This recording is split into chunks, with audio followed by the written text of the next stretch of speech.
spend all this time learning lore just for them to unravel and undo it, okay?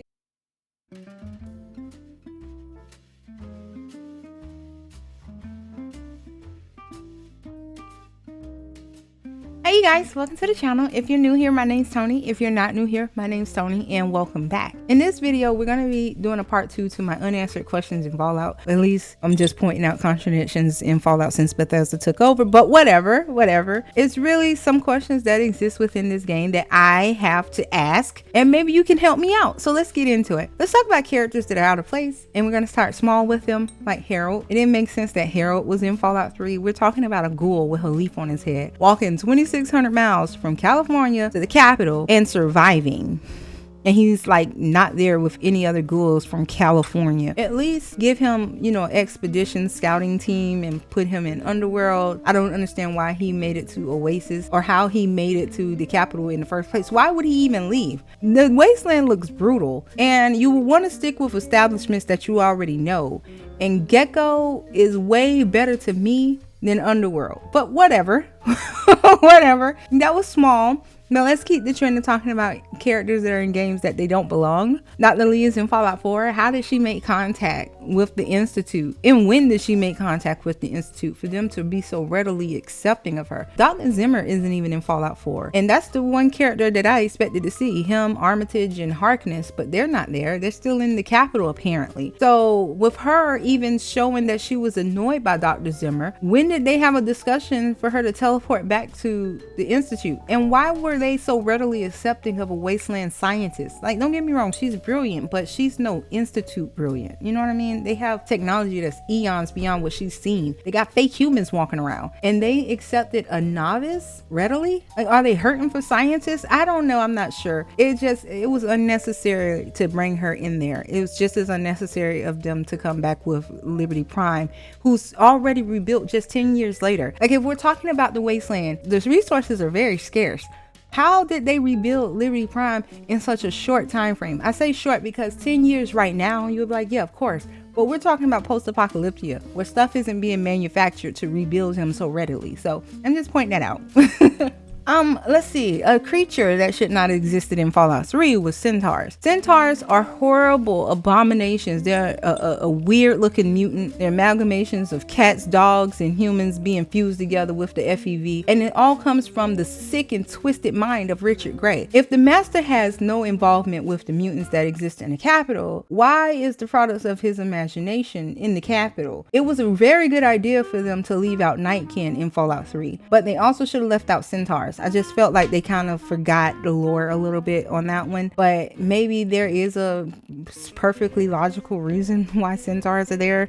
Maybe they were trying to make mutant hounds and mutant cats, and one of the guys fell into the FEV and out popped the Centaur. I don't know. It's just reach. Okay.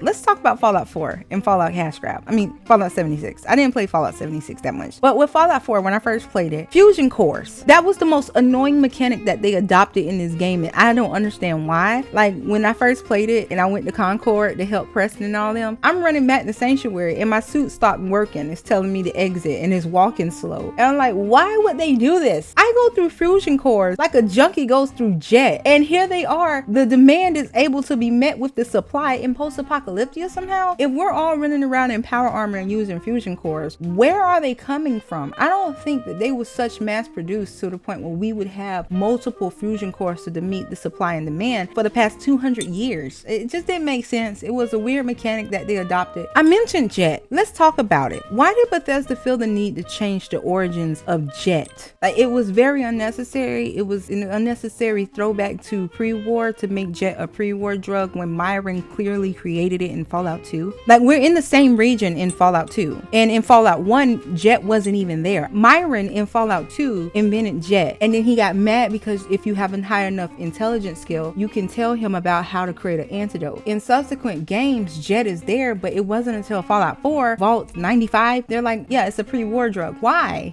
Myron created Jet? Why did they change it? There's no question that Myron created Jet. There is no question. The preceding game in the lore is already canon. canon. Bethesda comes in on the back end and changes the lore. That's no fair. Myron created Jet. The Chosen One created the antidote. So why is it that they're making it a pre-war drug when it was always a post-war drug? Ah, my finest little addiction. What about it? I didn't understand that. Also, what I didn't understand is Bethesda. At some point, they understood the Brotherhood of Steel. They understood that they were isolationists, but somehow, some way, they've changed their stance on the Brotherhood of Steel. In Fallout 3, I think they did an amazing job of showing the Brotherhood of Steel and the perfect answer to them. Let me explain. In Fallout 1 and 2, the Brotherhood of Steel obviously were isolationists, okay? They didn't want to get involved unless they needed to get involved, okay? They weren't just readily recruiting locals to join them. I mean, in Fallout 1, they made me go to the Glow and risk my life before even hearing me out about the Master. And in Fallout 2, I only interacted with them when the guy was like, hey, can you get these vertebrate plants from Navarro? And I'm like, sure. And when I came back, he was like, great, here's some XP. You can use our stuff. Just don't bother me. I gotta go. And I barely even saw any of them standing outside their compounds anymore. I could use their bases and they weren't even in theirs. In Fallout 3, when Bethesda took over, I think they did a great job with the Brotherhood of Steel. Elder Lions and the Brotherhood of Steel members who stayed and fought for the people of the capital were great. The reason why I say that was a good idea and Bethesda understood their Brotherhood of Steel in this game is because they created the perfect answer to the Lion's Pride and those Brotherhood of Steel members who wanted to stay and fight the good fight. They had the Outcast. The Outcast was the perfect response to them. The Outcast believed that they should stick to the roots, which is get the tech and get out of there. When the Lions decided to stay and fight the good fight, the Outcast straight up dipped. But in Fallout 4, Quinlan, Maxon, Dance, they're all talking bad about Lions, but now they're doing exactly what Lions did. And now they're all ready to kick in the doors to hell ad victoriam style with Elder Maxon, who just came to the Commonwealth to fight the synths.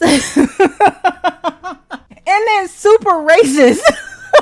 like they don't like ghouls, they don't like mutants, they don't like synths. If you're not human, they don't like you. There is no hearing you out, okay?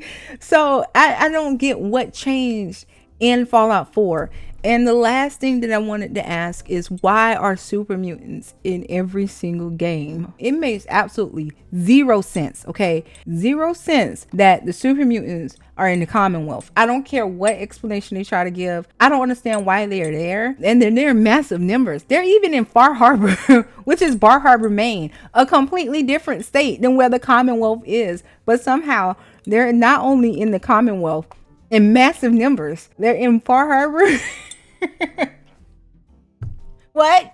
Even in the DLCs for Fallout 3, super mutants weren't there like that. We went to the pit. Super mutants weren't there. There was a completely different race of ghouls called trogs that existed. We went to Point Lookout. Super mutants weren't there. There were ghouls. There were fall ghouls, but super mutants weren't there. I don't understand why Bethesda has really fallen off with their writing. Maybe it's, you know, a issue where they don't want to get rid of some of their old writers to spare some feelings. Maybe they're using AI to write this shit at this point. I don't know. This game is personal to me. The reason why I even make these videos is because I've been playing these games since my late teen years, okay? I'm in my 30s now. And I played Skyrim recently. The game is beautiful. The game is massive. I'm having a great time fully immersing myself. And I'm looking at Fallout and I'm like, wait a minute. They're driving Fallout franchise into the ground, but clearly they have the will to make a really good game. So maybe that's the question we need to ask. Bethesda, why aren't you making good Fallout games? This isn't an I hate Bethesda video. It's just when you know a game quite literally like the back of your hand, it makes you go, why? I didn't spend all this time learning lore just for them to unravel and undo it, okay? But anyway, that's the video. Let me know what you guys think in the comments below. If you found any contradictions that you want me to explore and find an answer to, I will be happy to do that. The questions that I'm asking are literally questions that I've explored and tried to come up with an explanation. Instead, I came up with more questions than answers.